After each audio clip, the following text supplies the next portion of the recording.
Hello everybody, welcome to our channel Rocket Babies. I am doctor Nupur Ghosh. तो viewers, आज आपके लिए एक बहुत ही इंफॉर्मेटिव वीडियो है। अगर आपका बच्चा 6 महीने से 1 साल के बीच में है तो ये वीडियो आप ज़रूर देखें। अच्छा, मुझे ये बताइए, क्या आपका बच्चा आजकल आपको ये सब कुछ साइंस शो कर रहा है? उसके मुंह में बहुत ज़्यादा थूक बन रहा है, वो हर चीज़ अपना हर खिलौना मुंह में डालता है, या फिर वो प्रॉपरली सो नहीं पा रहा है, रात को बहुत बार उठता है? क्या ये कुछ साइंस है जो आपको शो कर रहा है? अगर हाँ, तो उसका टीथिंग का फेज चल रहा है, यानी कि उसके दांत निकल रहे हैं। तो इससे जुड़ी क्या क्या बच्चों को दिक्कतें होती हैं, हम बच्चों को इसमें कैसे हेल्प कर सकते हैं, ये सारी चीजें मैं आज आपको इस वीडियो में बताऊंगी। तो चलिए वीडियो शुरू करते हैं। तो चलिए पहले ये जानते हैं कि आखिर टीथिंग होता क्या है। तो टीथिंग होता है बच्चों के दांत आना सिक्वेंशली और टिपिकली पेयर्स में, हमेशा पैर में आते हैं, पहले दांत आना, तो इसको हम बोलते हैं टीथिंग। अब सबसे पहले कौन से दांत आते हैं? Generally in most of the cases सबसे पहले नीचे के 2 दांत आते हैं। तो ये हो गया।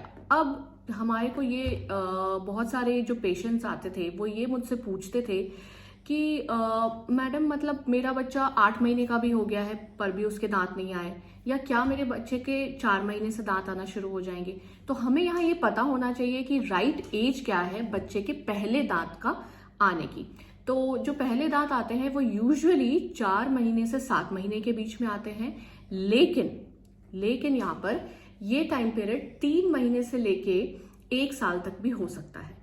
तो आपको बिल्कुल भी चिंता नहीं करनी है कि मान लीजिए आपका बच्चा 8 महीने का हो गया है या 9 महीने का हो गया है, तो भी अगर उसके पहले दांत नहीं आए हैं, वो 1 साल तक भी हो सकता है। अगर उसके आगे नहीं आए तो आपको जरूर डेंटिस्ट को कंसल्ट करना है, लेकिन 1 साल तक आप वेट कर सकते हैं बच्चे के पहले दांत आने का। बट यूजुअली 4 से 7 महीने के बीच में बच्चों के पहले दांत आ जाते हैं।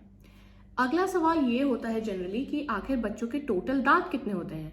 हम बड़ों के तो 32 दांत होते हैं, लेकिन बच्चों के केस में होते हैं 20 दांत। तो ये आपको बात ध्यान रखनी है। और ये जो 20 दांत है वो लगभग 3 साल की उम्र तक बच्चों के आ जाते हैं, यानी कि बाय अबाउट 3 इयर्स आप देखेंगे कि बच्चों के सारे 20 के 20, 20 के 20 टीथ जो हैं वो आपको मुंह में नजर आएंगे।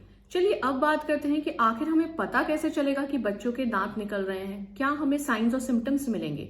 तो जैसा कि मैंने वीडियो के शुरू में भी बोला था, सबसे तो ये बहुत ही कॉमन साइंस एंड सिम्टम होते हैं जो जनरली हर बच्चे में नजर आते हैं, और वो है बहुत ज्यादा थूक का बनना। आप देखेंगे बच्चों के यहाँ से थूक या लार जो होती है वो बाहर बहुत ज्यादा, बहुत फ्रीक्वेंटली जो होता है वो आता है। दूसरा होना, बच्चा बहुत क्रैंकी हो रहा है, हर रोता जा रहा है हर कुछ देर में, आपको भी फील हो रहा है कि इतना तो मेरा बच्चा नहीं रोता था, क्या हो गया अचानक? रात को वो प्रॉपरली स्लीप नहीं कर रहा है, बार बार उठ रहा है। उसके जितने खिलौने हैं आप देखेंगे, मोस्ट ऑफ द चीज खिलौने के और भी घर के सारे आइटम जो है वो बच्चे के मुंह में ही जाते हैं सीधे। क्यों जाते हैं? क्योंकि बच्चों को वहां खुजली हो रही होती है, इचिंग हो रही होती है, तो उसके कारण वो हर चीज मुंह में डालना पसंद करते हैं। तो ये तो कुछ जनरल सिम्टम्स हो गए। अगर हम थोड़े साइंटिफिक सिम्टम्स की यहाँ बात करें तो आप देखेंगे कि बच्चों के जो ये लोअर गम्स होते हैं वो, उसमें आप हाथ लगा के देखेंगे, ऑब्वियसली हाथ अच्छे से साफ होने चाहिए, तो थोड़ी सी आपको स्वेलिंग मिलेगी, सूजन सी मिलेगी। उसके अलावा बच्चों के जो चीक्स होते हैं वो थोड़े ज्यादा लाल दिखने लगेंगे। ऑल्दो बच्चों के चीक्स वैसे भी लाल होते हैं, बट थोड़े से ज्यादा लाल दिखने लगेंगे। और तीसरा जो आप देखेंगे कि बच्चा खाना रिजेक्ट करने लगता है, यानी कि जो बच्चे की यूजुअल डाइट है उससे वो खाना उसको नहीं चाहिए होता है। तो ये कुछ सिम्टम्स हैं। कुछ बच्चों में ये सारे साइंस और सिम्टम्स हमें देखने को मिलेंगे, कुछ बच्चों में हमें आधे मिलेंगे और कुछ बच्चों में बहुत ही कम मिलेंगे। तो आपको अपने एज अ मदर और एज अ फादर डिसाइड करना है कि इनमें से अगर आपको कुछ भी सिम्टम्स नजर आ रहे हैं तो इसका मतलब आपके बच्चे का टीथिंग शुरू हो गया है, उसके दांत निकलने का प्रोसेस जो है वो स्टार्ट हो चुका है। अब कुछ पेशेंट्स थे जो मुझे ये बोलते थे कि मेरे बच्चे को फीवर और डायरिया हो रहा है, यानी कि उसका पेट खराब हो रहा है, तो और उसको बुखार आ रहा है, क्या वो भी सिम्टम है दांत निकलने का? वो नहीं है सिम्टम। आप ये हमेशा ध्यान रखिए, मैं उन्हें यही बताती थी कि वो सिम्टम नहीं होता है दांत निकलने का, बिकॉज ये जो हमें फीवर और डायरिया आ रहा है इसका कारण बेसिकली ये होता है। देखिए, हल्का फुल्का फीवर आए तो ठीक है, वो टीथिंग के साथ एसोसिएटेड होता है, लेकिन ज्यादा फीवर या पूरे टाइम उसका पेट खराब ही चल रहा है, कुछ पेरेंट्स आएंगे कि दांत निकल रहा है, मेरे बच्चे का पेट खराब ही चल रहा है, तो वो कोई नॉर्मल चीज नहीं है। वो इसीलिए होता है क्योंकि बच्चा आपका हर चीज उठा के मुंह में डाल रहा है। अब वो हर चीज तो हम साफ नहीं रख सकते, तो उसके कारण जो बच्चे के पेट में जर्म्स जा रहे हैं उससे उसका पेट जो है वो खराब हो रहा है। तो ये कारण है फीवर और डायरिया का होना। लेकिन अगर ये दोनों चीजें यानी कि उसका पेट खराब और बुखार थोड़ा सा ज्यादा दिनों तक कंटिन्यू हो रहा है या फीवर ज्यादा आ रहा है, तो आपको बच्चे के पीडियाट्रिशियन से कंसल्ट जरूर करना है, क्योंकि यहाँ उसका कारण कुछ और भी बीमारी हो सकती है। चलिए, अब हमने बात कर ली कि कब होगा टीदिंग और साइंस क्या आएंगे। अब हम बात करते हैं असली टॉपिक के ऊपर कि आखिर हम बच्चों को इसमें हेल्प कैसे कर सकते हैं। देखिए, मैं यहाँ वर्ड यूज करूंगी हेल्प, क्योंकि ये बच्चों को आप इसमें बिल्कुल ठीक नहीं कर सकते। आप ऐसा मत सोचिएगा कि बच्चा बिल्कुल ही ठीक हो जाएगा। इसमें हम जिस बच्चे की हेल्प कर सकते हैं ताकि अगर वो इस फेज में कुछ मुश्किलों का सामना कर रहा है तो उसके लिए थोड़ा सा फेज जो है वो ईजी हो जाए। सबसे पहला जो मदद, जो आई थिंक सभी चीजों के लिए कॉमन है यहाँ पे, वो होता है एक माँ का प्यार, यानी कि love and care, love and affection of a mother. Because इस टाइम पे बच्चा बहुत ज्यादा ढूंढता है कडल और ये वो, क्योंकि वो परेशान है अंदर से और उसको कुछ समझ भी नहीं आ रहा होता, क्योंकि ऑब्वियसली वो बेबी है तो उसको नहीं। तो आपको उसको एक्स्ट्रा प्यार देना है, उसको अपने पास अच्छे से कडल करके रखना है। आप देखेंगे ये बहुत आपको हेल्प करेगा। मैं इस फेज से जा चुकी हूँ, क्योंकि जाशवी का टीदिंग फेज बहुत ही लंबा भी था, प्लस बहुत ज्यादा वो तकलीफ में रहती थी। तो मैं इस फेज से जा चुकी हूँ। तो ये जितने भी मैं आपको होम रेमेडीज बता रही हूँ और आगे मैं आपको एज अ डेंटल सर्जन भी बताऊंगी, वो बिल्कुल ट्राइड एंड टेस्टेड है। दूसरा जो है वो है कोल्ड कंप्रेशन। कोल्ड कंप्रेशन में हम क्या लेंगे, एक अच्छा मसलिन क्लॉथ यानी कि कॉटन का कपड़ा या कोई वॉश क्लॉथ जो होता है बच्चों का, साफ होना चाहिए।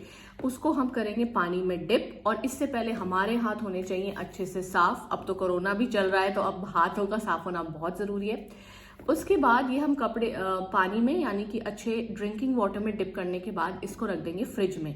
फ्रिज में रखना है, फ्रीजर में नहीं रखना है, याद रखिएगा, फ्रिज में रखना है, फ्रीजर में नहीं रखना है। और इसके बाद हम थोड़ी देर के बाद उसको निकाल के बच्चे के वहां पे स्वेल्ड गम्स के ऊपर रखेंगे। इससे जो कोल्ड कंप्रेशन होता है बच्चों को वहां बहुत आराम मिलता है। और यही चीज आप सेम यूज कर सकते हैं बच्चे के पास अगर लिक्विड टीदर्स हो। हम जानते हैं बहुत सारे टीदर्स आते हैं। जाशविर इनाया के केस में हमने लिक्विड यूज किया था, चीको के लिक्विड टीदर्स, जो बहुत अच्छे थे। उसको भी अगेन हम फ्रिज में रखेंगे, फ्रीजर में नहीं रखेंगे, ठीक है, याद रखिएगा, फ्रीजर में नहीं रखना है, फ्रिज में ही रखना है, नॉर्मल रेफ्रिजरेट करना है उसको। और थोड़ी देर करके वो आप बच्चे को यूज करने दे सकते हैं।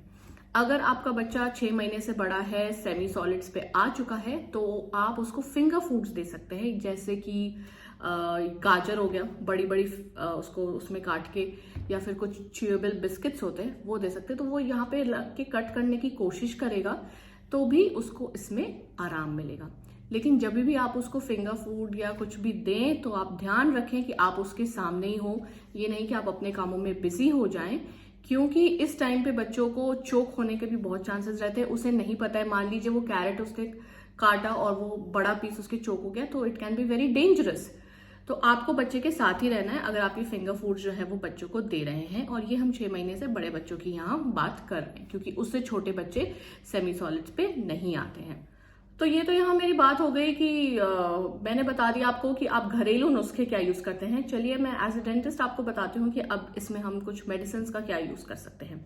मैं यहाँ पे एक होम्योपैथिक मेडिसिन का आपको नाम बताना चाहूंगी, जो है कैलकेरिया फॉस। ये कैलकेरिया फॉस जब मैं छोटी थी या मेरी बहन छोटी थी, ये तब से चला आ रहा है, बट ये बहुत अच्छे मेडिसिन है, कोई साइड इफेक्ट्स नहीं है। ये आप बच्चे के 6 महीने से आप इसको शुरू कर सकते हैं देना, बिल्कुल भी साइड इफेक्ट्स नहीं है। और जाशवी के केस में मैंने देखा था कि ये मैंने जब से स्टार्ट किया उसको बहुत हेल्प मिली टीदिंग में, बिकॉज जैसे कि मैंने आपको पहले ही बताया कि टीदिंग फेज उसका काफी डेंजरस सा रहा था, डरावना, मेरे लिए, मेरे हस्बैंड के लिए और जाशवी के लिए भी। तो कैलकेरिया फॉस काफी हेल्प करता है। अच्छा, अब दूसरे हम आते हैं कि अगर वो बहुत ज्यादा पेन में है, फीवर वगैरह भी आ रहा है, तो हम दे सकते हैं उसको पैरासिटामोल या फिर एसिटामिनोफेन जिसको हम बोलते हैं। ये भी बहुत सेफ मेडिसिन होता है बच्चों के लिए, बट इसको देने के पहले आपको बच्चे के पीडियाट्रिशियन से कितना डोज देना है अकॉर्डिंग टू बच्चे के हाइट और वेट के हिसाब से ये कंसल्ट करना है। खुद अपने हिसाब से सोच के कि जैसे हम एक टैबलेट खाते हैं वैसे बच्चे को भी हम उतना ही लिक्विड पिला देते हैं, ये मत करिएगा। हर एक बच्चे का उसके वेट के हिसाब से और बॉडी टाइप के हिसाब से एक प्रॉपर डोज होता है, प्रॉपर एज के हिसाब से एक डोज होता है जो कि हमें उसे देना है। और यहाँ पे जो कि हम बड़े में यूज करते हैं जेल वगैरह, जैसे हमें छाले हो जाते हैं तो हम सोचेंगे बच्चों को क्यों नहीं दे सकते। तो बच्चों में मैं ये बिल्कुल रिकमेंड नहीं करूंगी कि आप उसे कोई भी टाइप का जेल वहां पे लगाएं। इसके दो कारण हैं। सबसे पहला कारण है बेंजोकेन होता है इन जेल्स में, जो कि बिल्कुल भी सेफ नहीं है बच्चों के लिए। और दूसरा कारण ये है कि आखिर ये जो जेल्स होते हैं वो उनका एक्शन होता कैसे है। तो वो होता ऐसे है कि जब भी हम जेल लगा के रखते हैं तो एज एन एडल्ट तो हम उसको लगा के रखते हैं और हम रखते हैं कि वो हमारा ठीक हो जाए। बट अब बच्चों के केस में, इतने छोटे बच्चे के केस में अगर आप वो जेल लगाएंगे तो वो तुरंत अपना टंग से उसको अंदर स्वॉलो करेगा। तो बेसिकली जब वो वहां लगा ही नहीं रह गया तो आखिर वो अपना एक्शन करेगा कैसे। तो ये जेल वगैरह जो होते हैं ये बिल्कुल भी बच्चों के केस में रिकमेंडेड नहीं है। आप होम रेमेडीज ट्राई करिए। कैलकेरिया फॉस जरूर दीजिए यहाँ पे होम्योपैथिक, और बहुत ज्यादा हो रहा है उसको तकलीफ तो पैरासिटामोल, दैट्स इट। बस इतना ही करना है। आप इन कुछ बातों का ध्यान रखेंगे तो बहुत इजी हो जाएगा आपके लिए टीथिंग फेज, और इजीली गुजर जाएगा। ये ध्यान रखिएगा कि कुछ बच्चों का ये बहुत इजी होता है, जैसे कि इनाया का उतना ज्यादा टफ नहीं रहा लेकिन जाशवी का टफ रहा। तो वो हर एक बच्चे के पेन थ्रेशोल्ड पे वो कितना पेन बर्दाश्त कर सकता है उसके ऊपर डिपेंड करता है। तो आप देखेंगे कि आपके कुछ फ्रेंड्स है वो बोलेंगे कि अरे बहुत आसान रहा हमारे लिए टीथिंग, हमें तो पता ही नहीं चला ये कब हो गया। तो बहुत ज्यादा सरप्राइज मत हो जाइए, दिस इज नॉर्मल। किसी का मुश्किल हो सकता है, किसी का आसान हो सकता है, लेकिन जो भी है ये बहुत अच्छे से गुजर जाएगा। बच्चे के फर्स्ट ईयर को बहुत एंजॉय करिए क्योंकि आप वो हमेशा मिस करेंगे। And stay safe, stay home, happy parenting, bye bye.